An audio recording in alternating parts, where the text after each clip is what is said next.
অনুষ্ঠান শেষ কৰিম 12:30 মই দেউতাই নহ'লে ফোন কৰিব অলপ পিছত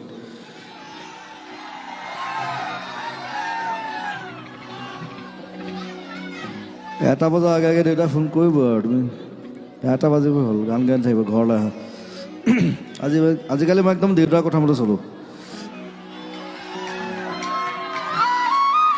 বাকী চব ভাল লাগিল বৰ ধুনীয়া ইটছ বিউটিফুল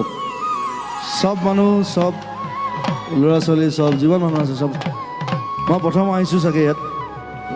আই থিংক ওচৰে পাজৰে আহিছোঁ কিন্তু ইয়াত অহা নাছিলোঁ বাট আৰু চিনাকি কেইবাজনো আছে মোৰ ইয়াত আপোনালোকৰ ইয়াতে কাম কৰি আছে আপোনালোকৰ কাৰণে চ' সকলোকে ধন্যবাদ জনাইছোঁ মৰম জনাইছোঁ শেষ গান শেষ বিহু গাই আজিলৈ বিদায় লৈছোঁ থেংক ইউ ফটিক আপোনালোকে নাহৰ দিছে নাহৰ দি পেলাই শেষ কৰিছোঁ আজি অনুষ্ঠান ঐ নাহৰ বাটৰ আলতে জিলিকে মোৰ জোনৈ ঐ খাইলাক তোৰে মুখনি বেলেগ ধৰণৰ যোজনা ঐ পদুম তগৰ ফুৰিলে মোৰ খেৱালি মৰমত কপে বুকুখনি